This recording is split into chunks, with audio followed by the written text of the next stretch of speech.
Today we are talking about buy low targets. Once again, we have 7 guys on this list, and I think if you can trade for them at a discount, these players could be potentially league winning.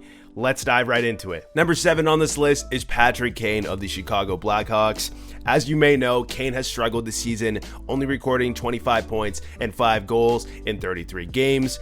This would put him on pace for 12 goals in a full healthy season, which is a far cry for the production that we usually expect from Kane. In fact, 12 goals would be the lowest goal total of his career, so he is certainly a great buy low candidate. His shooting percentage currently sits at 4.2%, significantly lower than the career shooting percentage that he has of 11.4%. This suggests to me that Kane is experiencing some bad puck luck, and his production could potentially bounce back in the near future. Now, we know that Chicago is one of the worst teams in the league, but the reason why Kane is such a prime buy low candidate is because he has been involved in trade rumors over the past couple of months or so, and he could potentially be moved to a playoff team before the trade deadline. He has been linked to teams such as the New York Rangers, the Pittsburgh Penguins, and the Los Angeles Kings, and if he lands on any one of these teams, it will certainly boost his fantasy value. Imagine him playing on the first line power play with Zibanejad, Panarin, Fox, Kreider. Imagine him playing alongside Sidney Crosby, Evgeny Malkin, Chris Letang on the Pittsburgh Penguins. This could be so massive for his fantasy value. The Blackhawks are eyeing for that first overall pick in Connor Bedard. They want to rebuild, and Kane is not going to be a part of that at 34 years old. He likely wants to move to a playoff team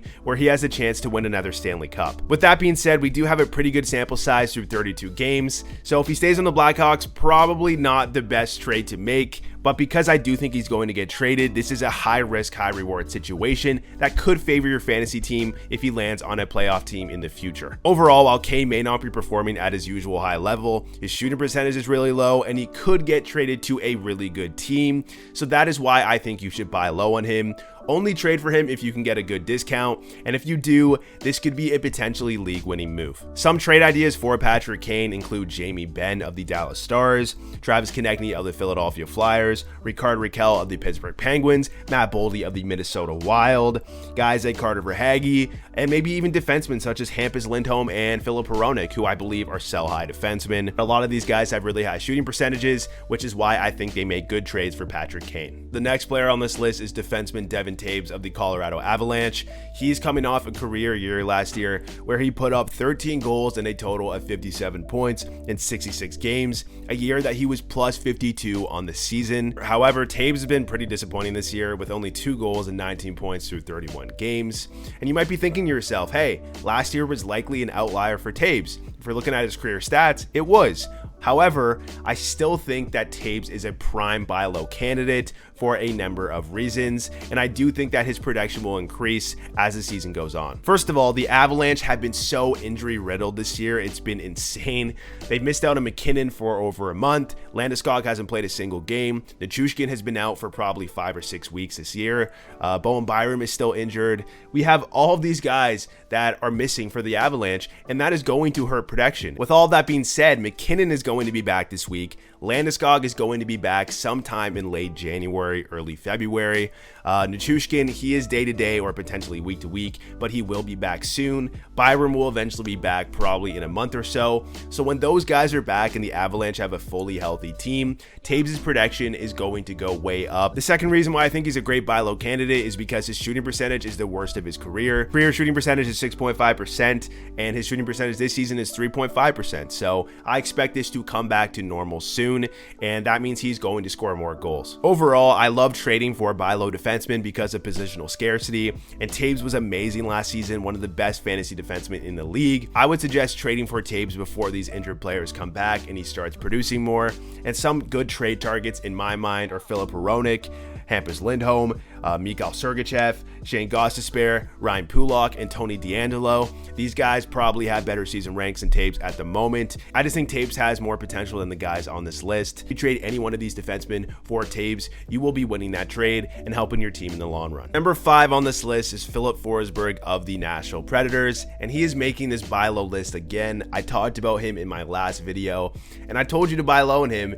Unfortunately, he hasn't really picked up the production like I was hoping so, but I still think there is a lot of potential for a number of reasons. He did just score last night against the Dallas Stars, which is a good sign, but he still only has 3 goals in his last 14 games and only 10 goals on the season in 33. We all know how good Forsberg was last year and how good some Nashville players were as well. Forsberg put up 42 goals in 69 games, which was absolutely incredible, along with putting up amazing peripherals. He was one of the best fantasy players in the league. Through 33 games last season, Forsberg only had 14 goals. Through 33 games this season, he has 10 goals. So it's really not that far apart, which could mean that Forsberg is simply a second half player. This could be a similar situation in which Forsberg pops off the second half of the season, which means if you trade for him at a discount, because I know you can get him at a discount right now with the way that he's playing, this could be a league winning move. I can't say for certain that Forsberg is going to play like he did last season. Last year, his shooting percentage was extremely high. However, if you want to take a gamble on Forsberg, now is the time to do it. In terms of players that you could trade for Filip Forsberg, I think there are many great options, guys that are sell high players. These include Riley Smith of the Vegas Golden Knights, Rickard Rakell of the Penguins, Jamie Benn of the Stars, Joel Eriksson Ek of the Wild, Konechny of the Flyers, Matt Boldy of the Wild, and Verhaeghe of the Florida Panthers. Because some of them are sell-high candidates and they are playing really well, you might be able to trade them for Forsberg, in which I think you win that trade. Number 4 on this list is Valeri Nichushkin of the Colorado Avalanche, who was a sell-high player early on in the season. He was on an absolute tear through the first 10 games or so, and then he had an ankle injury which put him out for over a month. He finally came back and he's been extremely disappointing. In his 8 games since returning, he has 0 goals and only 4 assists. And yes, this was to be expected because his shooting percentage was so abnormally high. Regression was going to come. But despite all this, he's still a player that has 7 goals and 16 points in 15 games. Friday against the Predators, he left the game early with an apparent injury, and it is confirmed that he did re-aggravate that same ankle injury that he had, which means that he is expected to miss some time. I'm going to guess a couple of weeks. So with this cold spell that he's on and the fact that he got injured again, this is the perfect time to trade for Valeri Nichushkin. He is still an amazing player. He was great last season, putting up 25 goals and 52 points in 62 games. When everyone is healthy and he is back, he will be playing on that first line power play with Nathan MacKinnon, Mikko Rantanen, Cale Makar, and Gabriel Landeskog. So that is an insane amount of value. If you have an IR spot available, I would suggest trading for Nichushkin or stashing him, or waiting just before he comes back and then making a trade for him, because I think the potential is there. He also puts up really good peripherals if your league counts those, so that is always important. Who should you trade for Valeri Nichushkin?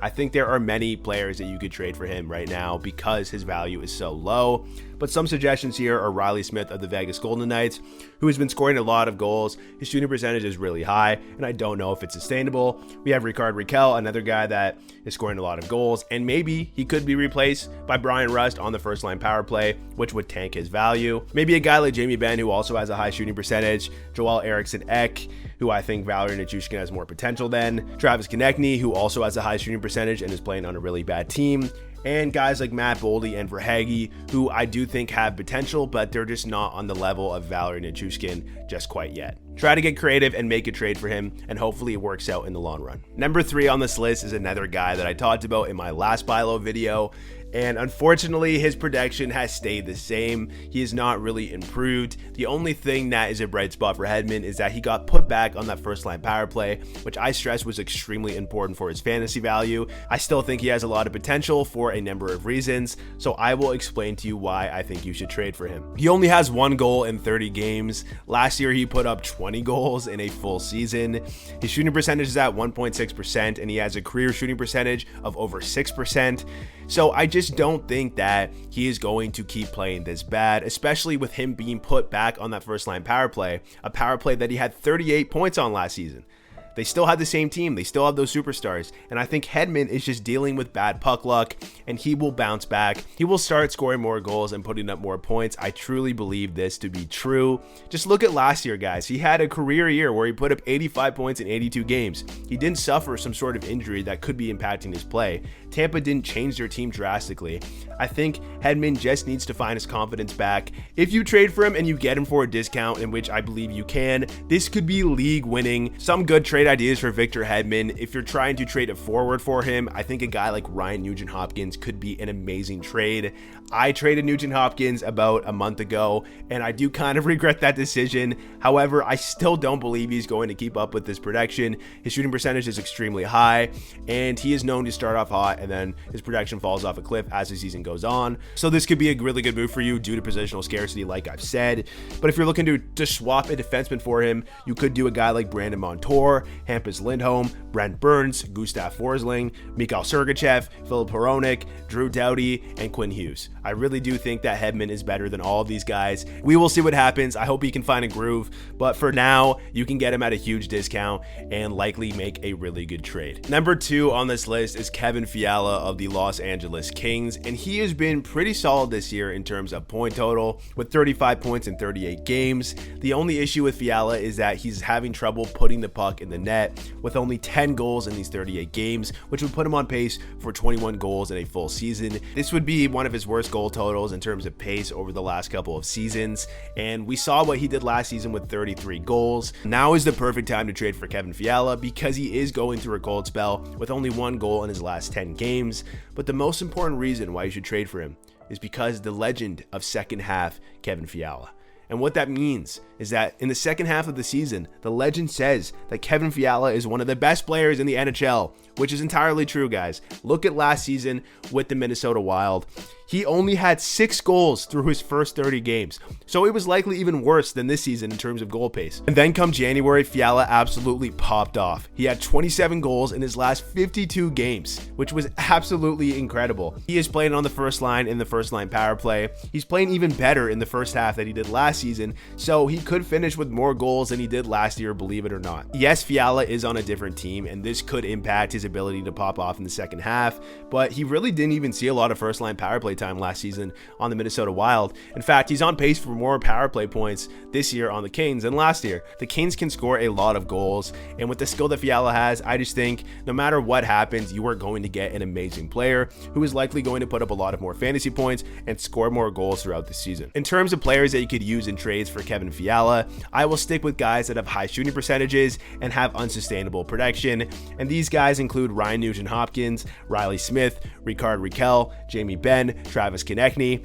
I think Fiala is better than all of these guys, certainly more skilled, and because of the legend of second half Fiala, I think if you trade any one of these guys for Kevin Fiala, you will win the trade in the long run and really help your fantasy team. The number 1 player on this list, my favorite buy low player, is Aleksander Barkov of the Florida Panthers. Barkov is one of the best players in the NHL who has not been playing that well this season. He only has 6 goals and 22 points in 25 games. This would put him on pace for 19 goals in a full 82 game season, which would be the worst season of his career since his second year in the league. This is why I think you can get a massive discount for Barkov. Now, this is easier said than done. I know it's going to be extremely difficult to trade for Barkov. He's been an over point per game player in the last couple of seasons. He had 39 goals in 67 games last year. So yeah, it is not going to be easy. Now, just because something isn't easy doesn't mean it's not worth doing.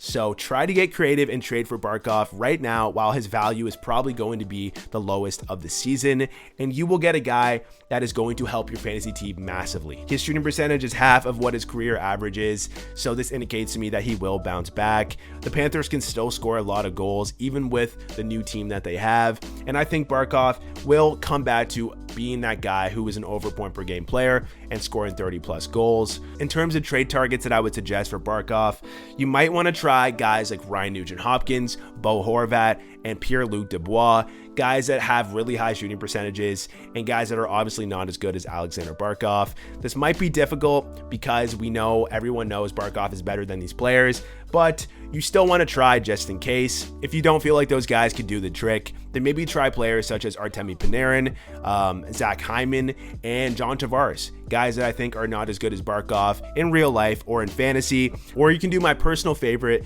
which is a 2-for-1 or 3-for-1 trade, where you end up with the best player in the deal. In a 2-for-1 or 3-for-1 trade, you can always replace the guys that you traded away on the waiver wire. The difference is really not that huge, and that is why I believe you should always do those type of trades for superstars stars like Barkov. Maybe try to sell high guys like Jamie Benn, Honors Lee, Konechny in some sort of package, maybe with Ryan Nugent-Hopkins. I don't know, but I think if you do make a trade for Barkov, it is going to be huge, so do it before it's too late. All right, guys, that is the end of the video. Thank you so much for watching. Make sure you hit that subscribe button below. I would really appreciate it. And also hit that like button if you enjoyed this content.